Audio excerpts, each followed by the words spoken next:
ഇറാന്റെ ആണവ കേന്ദ്രങ്ങൾ തകർത്ത സൈനിക നീക്കങ്ങളുടെ വിശദാംശങ്ങൾ പുറത്തുവിട്ട് അമേരിക്ക. ഓപ്പറേഷൻ മിഡ്നൈറ്റ് ഹാമർ എന്ന് പേരിട്ട ദൗത്യത്തിന് പിന്നിലെ രഹസ്യ ആസൂത്രണവും B-2 വിമാനത്തിന്റെ ബോംബിംഗ് അടക്കമുള്ള കാര്യങ്ങളാണ് joint chief of staff chairman general Dan Kane പങ്കുവച്ചത്.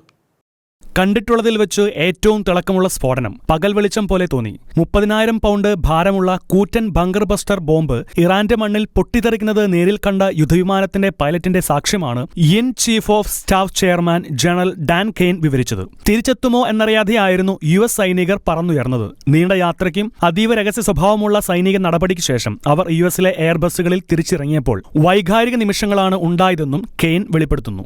ഇറാനിലെ ഫെർദോ, നദാൻസ്, ഇസ്ഫാഹൻ എന്നിവിടങ്ങളിലെ പ്രധാന ആണവ കേന്ദ്രങ്ങളെ ലക്ഷ്യമിട്ടാണ് US ഓപ്പറേഷൻ മിഡ്നൈറ്റ് ഹാമർ നടത്തിയത്. B-2 സ്റ്റെൽത്ത് ബോംബറുകളിൽ നിന്ന് ബങ്കർ ബസ്റ്റർ ബോംബുകൾ ഉപയോഗിച്ചായിരുന്നു ജൂൺ 22-ലെ ആക്രമണം. മിക്കടിയിൽ ആഴത്തിൽ നിർമ്മിച്ച ഫെർദോ ആണവ നിലയത്തിന് 2 വഴികളാണ് ഉണ്ടായിരുന്നത്. ഓരോ പാതയ്ക്കും 3 ഷാഫ്റ്റുകൾ ഉണ്ടായിരുന്നു. ഒരു പ്രധാന ഷാഫ്റ്റിന് ഇരുവശത്തും 2 ചെറിയ ഷാഫ്റ്റുകൾ. ആക്രമണത്തിന് ദിവസങ്ങൾക്ക് മുൻപ് ഇറാൻ ഈ ഷാഫ്റ്റുകൾക്ക് മുകളിൽ കോൺക്രീറ്റ് സ്ലാബുകൾ സ്ഥാപിച്ചിരുന്നുവെന്നാണ് കണ്ടെത്തൽ ഉണ്ടായിരുന്നത്. ഡിഫൻസ് ത്രെറ്റ് റിഡക്ഷൻ ഏജൻസിയിലെ പേര് വെളിപ്പെടുത്താത്ത 2 ഉദ്യോഗസ്ഥർ 15 വർഷത്തിലേറെയായി ഫെർദോ ആണവ കേന്ദ്രത്തെക്കുറിച്ച് പഠിച്ചു. 2009-ൽ ഉദ്യോഗസ്ഥരെ ഇറാനിയൻ പർവ്വത നിരകളിലെ പ്രധാന നിർമ്മാണങ്ങളുടെ ചിത്രങ്ങൾ കാണിച്ചു. കൂടുതൽ വിവരങ്ങൾ വിശകലനത്തിനായി കൈമാറുകയും ചെയ്തു. ഉദ്യോഗസ്ഥർ വർഷങ്ങളോളം ഈ സ്ഥലവും കേന്ദ്രത്തിന്റെ പ്രവർത്തനങ്ങളും നിരീക്ഷിച്ചതായാണ് റിപ്പോർട്ട്. ആണവ കേന്ദ്രം നശിപ്പിക്കുവാൻ ശേഷിയുള്ള ആയുധം അന്ന് അമേരിക്കയുടെ പക്കൽ ഉണ്ടായിരുന്നില്ല. അങ്ങനെയാണ് GBU-57 ബങ്കർ ബസ്റ്റർ ബോംബ് പരീക്ഷിക്കുന്നതും. ജൂണിൽ പ്രസിഡന്റ് ട്രംപിൽ നിന്ന് ദൗത്യം നിർവഹിക്കാനുള്ള ഉത്തരവും ലഭിച്ചതായി US joint chief of staff chairman